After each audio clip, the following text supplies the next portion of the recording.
The silver dagger whistled through the air, embedding itself in the wooden post mere inches from Myra's head. She didn't flinch.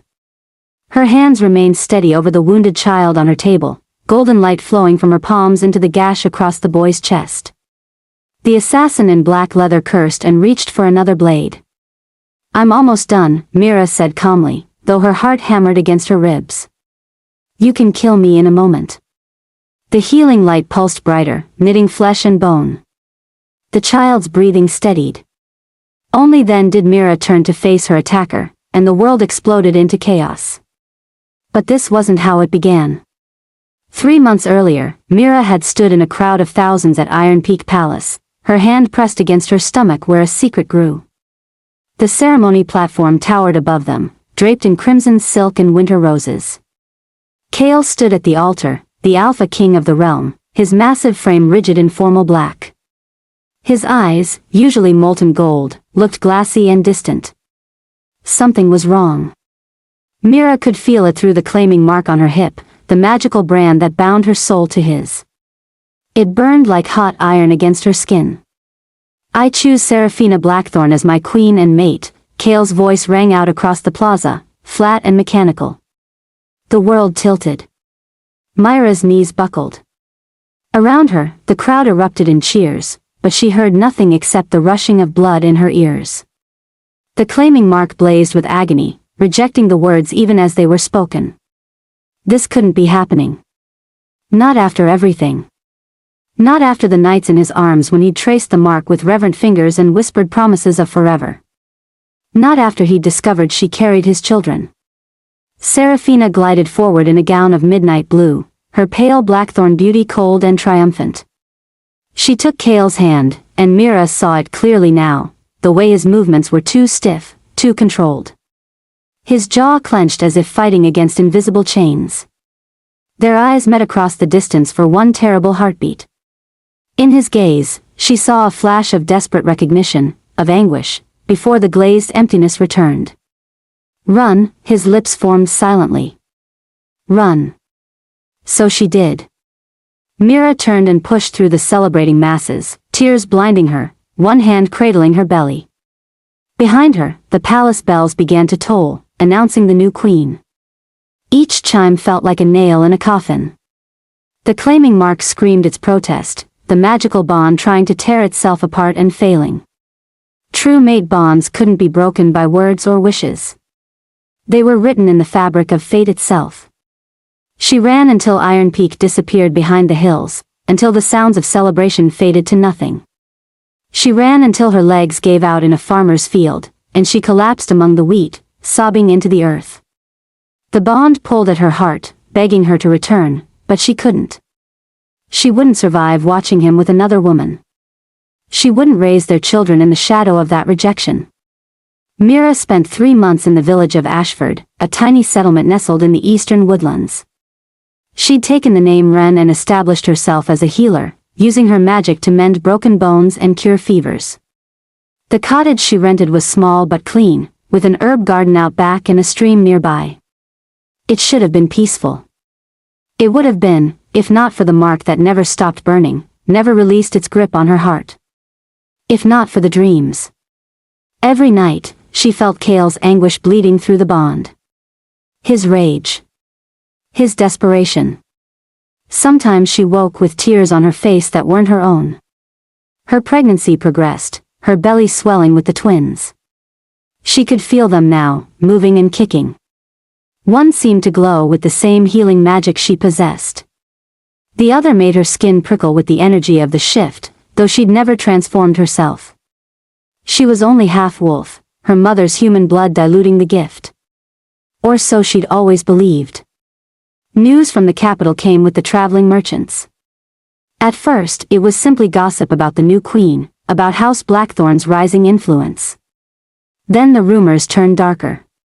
The king had become unstable. He'd thrown Lord Victor Blackthorn across a banquet hall for a perceived slight. He'd terrified the court by shifting mid-conversation and tearing through the palace. He spent every night running the kingdom's borders in wolf form, searching, always searching. "They say he's gone mad," old Petra whispered one morning, selling Mira eggs at the market.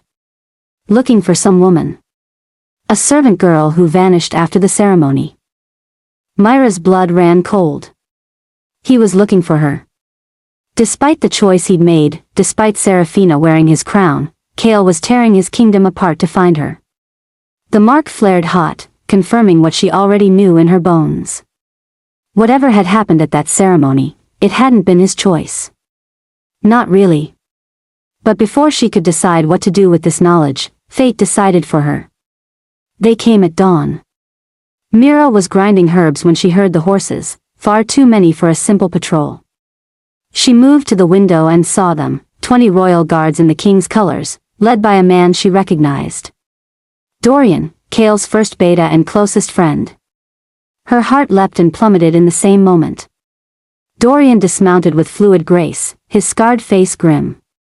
He was alone among the guards and looking reluctant rather than determined. The others fanned out around her cottage, hands on sword hilts. This was either a rescue or an arrest, and Mira wasn't sure which terrified her more. She opened the door before he could knock. For a long moment, they simply stared at each other. Dorian's eyes dropped to her swollen belly, and something like relief crossed his features. Thank the ancestors, he breathed. You're alive. You're safe. Am I? Mira asked, trying to keep her voice steady. 20 guards suggest otherwise.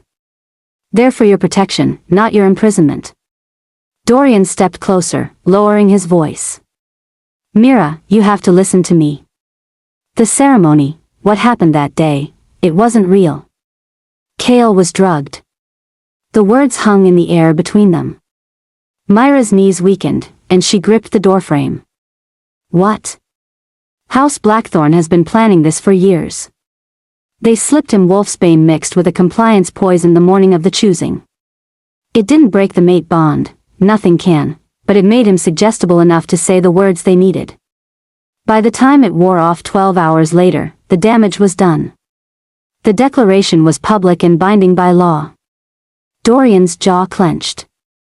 He's been searching for you ever since. Every day, every night.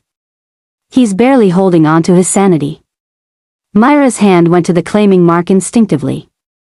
It pulsed under her palm, suddenly making terrible sense. The constant burning wasn't rejection, it was Kael's anguish, his desperate need, bleeding through the bond. Why didn't he send word? Why didn't he? Because House Blackthorn has spies everywhere. Any official message would have been intercepted. They've been trying to find you, too, Mira. Not to bring you home. Dorian's expression darkened. To eliminate you. You're the true mate. As long as you live, Seraphina's claim is weak. And if anyone discovered you carry the king's heirs. A shout from the perimeter cut him off. The guards were drawing weapons, forming a defensive line. From the forest emerged figures in black, at least a dozen, moving with predatory grace. Assassins. Myra's cottage was suddenly the center of a trap, and she was the bait. Get her inside. Dorian roared, already shifting. His body rippled and reformed into a massive gray wolf. The assassins struck like vipers, blades flashing in the morning sun. Steel rang against steel. A guard screamed and fell. The scent of blood filled the air. Mira stumbled backward into her cottage, but she couldn't hide. Not anymore. Not when people were dying for her. She felt something stirring inside her, something that had always been dormant. The twins kicked frantically, and the claiming mark erupted with heat so intense she gasped. Through the window, she saw Dorian take a blade to the shoulder, crimson blooming across his gray fur. He shifted back to human form, clutching the wound, trying to staunch the bleeding. 3 assassins closed in on him, death in their eyes. Something inside Mira snapped. The bond roared to life, and with it came power she'd never accessed before. Her hands ignited with golden light, but this wasn't the gentle healing magic she'd always known. This was fierce, primal, ancient. She burst from the cottage, and the light exploded outward in a wave. The assassins closest to Dorian were thrown backward, slamming into trees. Mira ran to the beta's side, pressing her glowing hands to his wound. The flesh knitted instantly, perfectly. Dorian stared at her in shock. How did you? I don't know, Mira gasped, but she could feel it now. The wolf inside her is no longer sleeping.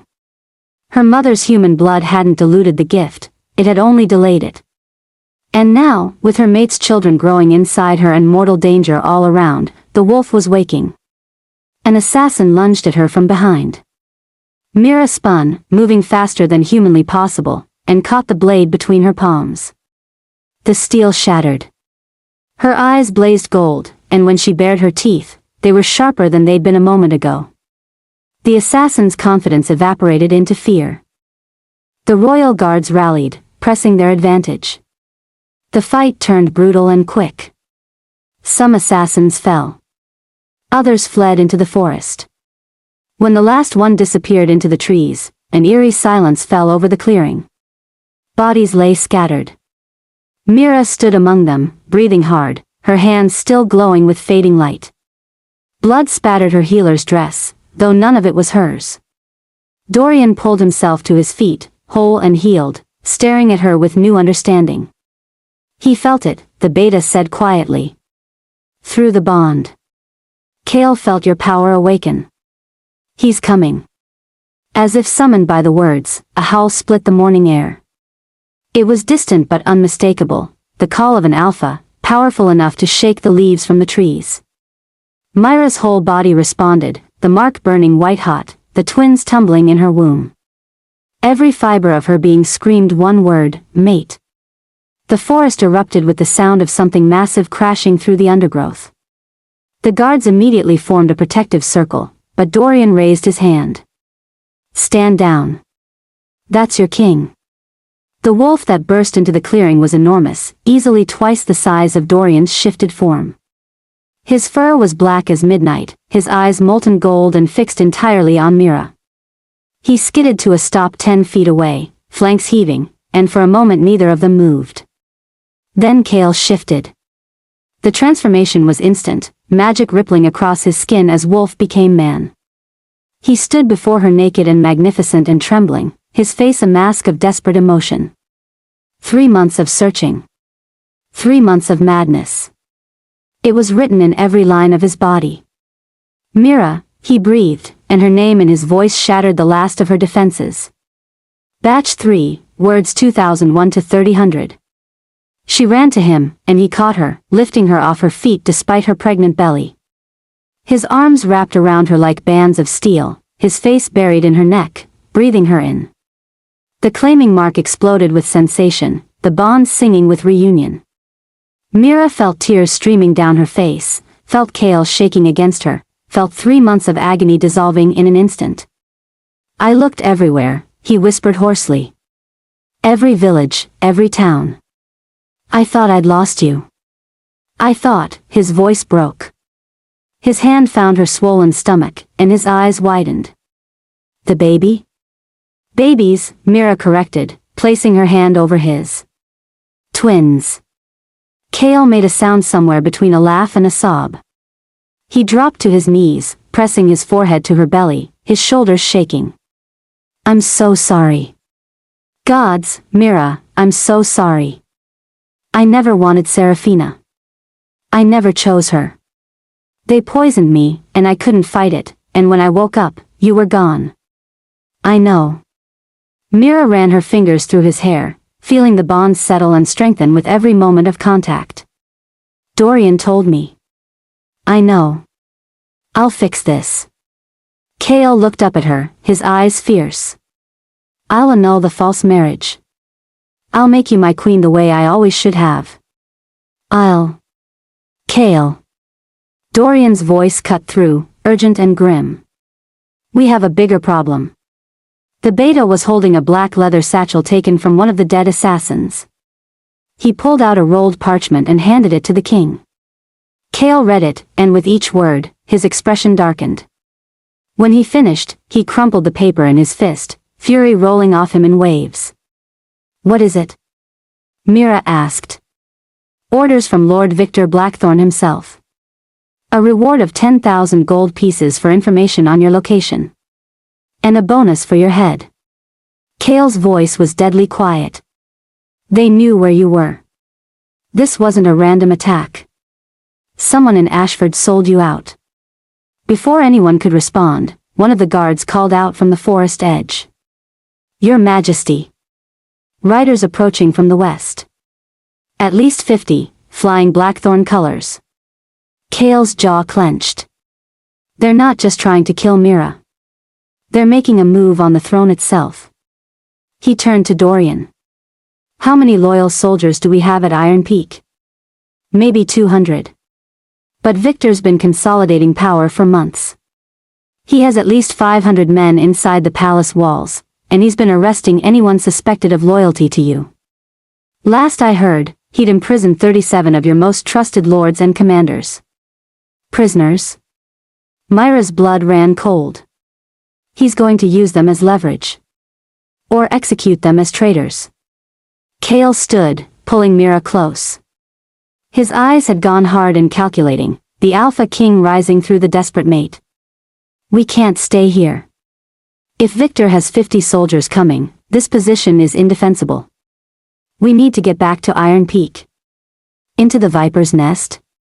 Dorian looked skeptical. They control the capital. Then we take it back. Kael's voice held an edge of wolf growl. Mira is my true mate. Those children are my heirs. I won't let House Blackthorn steal my kingdom and murder my family. They moved fast. The guards formed a protective detail around Mira as they raced through the forest toward the hidden camp where Kael's loyalist forces waited. 200 soldiers weren't much against the Blackthorn's numbers, but they were fierce and devoted, their faith in their alpha unwavering. As they traveled, Mira felt something changing inside her. The wolf that had awakened during the fight was pushing closer to the surface. Her senses sharpened, she could hear heartbeats, smell fear and determination on the soldiers around her.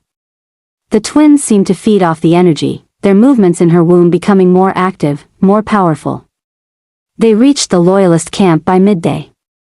The soldiers erupted in cheers when they saw their king had found what he'd been searching for.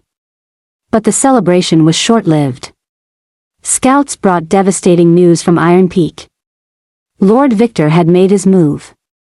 He declared Seraphina the rightful queen and imprisoned anyone who protested. The 37 prisoners were scheduled for execution at dawn, a public display to solidify Blackthorn control. We have to save them, Mira said immediately. It's a trap. One of the commanders, a grizzled warrior named Marcus, shook his head. Victor knows we'll come for them. He'll have the plaza surrounded. Then he'll get what he expects. Kael studied the map of Iron Peak spread across the war table. A frontal assault we can't win. He looked at Mira, and she saw the plan forming in his eyes even before he spoke. Unless we give him something he wants more than a fight. No. Dorian's response was immediate. Absolutely not. But Mira already understood. Me. You want to trade me for the prisoners. The moment Victor has you, he'll kill you, Dorian protested. This is insane. He won't kill me immediately. Mira placed her hand on her stomach. Not while I'm carrying royal heirs. He'll want to use me as leverage first, to force Kael to abdicate. That gives us time. Time for what? Marcus demanded. For them to execute you along with His Majesty? Mira looked at Kael, seeing the desperate calculation in his eyes, the alpha forced to weigh impossible choices. But she also saw something else, trust. He was leaving this decision to her. The claiming mark pulsed warm against her skin, and through it, she felt his absolute faith in her strength. Time for me to become what I was always meant to be, Mira said quietly. She could feel the wolf inside her, no longer dormant but coiled and ready. The twins kicked as if in agreement. I'm not the helpless servant girl who fled 3 months ago. I'm the king's true mate. I'm carrying the future of this kingdom. And I think I'm much more powerful than anyone realizes. The plan was set by nightfall. Kael would approach the palace under a flag of truce, offering Mira in exchange for the 37 prisoners. Victor would accept, believing he'd won. And then, Mira would unleash whatever power was awakening inside her while Kael's forces attacked from without. It was desperate and dangerous and relied entirely on abilities she'd only just discovered. But as Mira stood before the towering gates of Iron Peak the next morning, she felt no fear. Only certainty. The claiming mark blazed like a star against her skin. The twins moved restlessly, their magic intertwining with hers. And deep in her core, the wolf waited. Lord Victor Blackthorn stood on the palace steps, Seraphina beside him, looking pale and uncertain. 50 armed guards surrounded them. In the plaza below, the 37 prisoners knelt in chains, nooses already around their necks. Victor was a tall man with silver hair and cruel eyes. He smiled when he saw Mira. "The lost mate returns," he called out. "How touching. Release the prisoners." The guards cut the prisoners free. They stumbled toward Kael's lines, confusion and hope on their faces. Mira walked forward to meet them halfway, and with each step, she felt the trap closing. When the last prisoner crossed to safety, Victor's smile widened. "Now, little wolf, you're mine." Guards seized her arms. Kael roared in fury, starting forward, but Mira caught his eyes and shook her head slightly. "Trust me," she sent through the bond. His jaw clenched, but he stopped. Victor descended the steps, circling Mira like a predator. "Did you really think you could challenge House Blackthorn? You're nothing. A half-breed servant who got lucky enough to catch the king's eye for a moment." "You're wrong." Mira met his gaze steadily. "I'm his true mate. The bond can't be broken by politics or poison. The bond is irrelevant. I have the power now. I have the throne. And soon, I'll have these royal bastards you carry, raised as Blackthorn heirs while you rot in a cell." Victor grabbed her chin roughly. "You've already lost." The claiming mark erupted. Not with pain this time, but with pure, blazing power. Mira felt the wolf surge forward, felt her body begin to change. She'd never shifted before, never thought she could, but the transformation took her like a wave. Her bones restructured. Her skin rippled with silver fur. The guards holding her stumbled back in shock. Where Mira had stood, a massive silver wolf now crouched, eyes glowing with golden fire. She was smaller than Kael's wolf form but radiated a different kind of power, ancient, magical, fierce. The claiming mark was visible even through her fur, shining like a beacon. Victor's confidence faltered.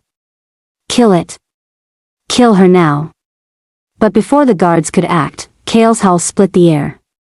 His forces poured from every street, the battle erupting in a storm of steel and fury. Kael himself leapt over the barricade in wolf form, a black shadow of vengeance, heading straight for Victor. Mira moved like liquid silver, faster and more powerful than she'd ever imagined. Guards fell before her, not from teeth and claws alone, but from the golden healing magic that now manifested as its opposite, a force that could unmake as easily as it made whole.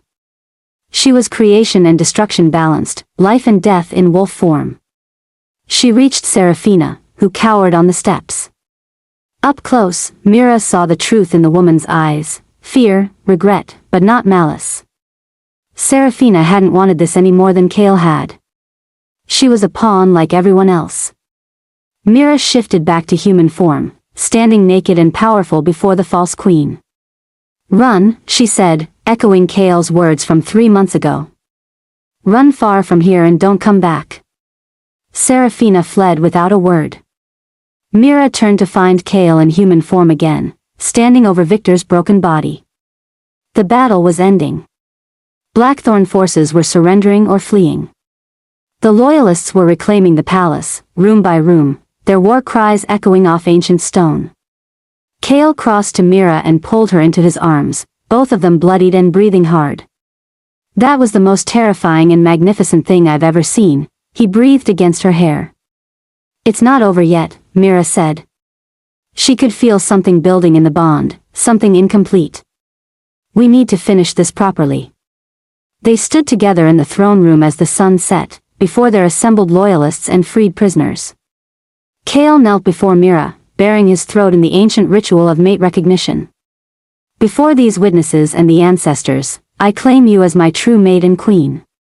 Myra's wolf rose to meet his, and when she bit down on the claiming point at his shoulder, the bond exploded into completeness. Memories flooded between them, every moment of their love, every day of their separation, every heartbeat of their children. The mark on her hip transformed, becoming intricate and beautiful, the symbol of a completed mate bond. When they broke apart, Kael's eyes were clear for the first time in 3 months. The madness that had haunted him was gone, burned away by the bond's completion. Around them, the assembled wolves knelt in recognition of their true alpha pair. 2 weeks later, Mira gave birth to twins in the royal chambers, a daughter who glowed with healing light and a son whose first cry came out as a wolf cub's howl. They were perfect and powerful and proof that love could survive any betrayal. Lord Victor faced execution for treason. Seraphina was exiled to distant lands with enough gold to start anew. The kingdom slowly healed, the wolf packs finding peace again under their rightful rulers. And every night, Kael traced the completed claiming mark on Myra's hip and whispered the same promise: never again. Never apart again. The bond pulsed warm and whole, and Mira knew it was a promise fate itself would keep. If this story of destiny, power, and unbreakable love moved you, subscribe for more epic tales. Like this video if you believe true love conquers all, and comment below with which moment touched your heart most. The Alpha King and his true mate proved that some bonds are written in the stars, and cannot be broken by any force on earth.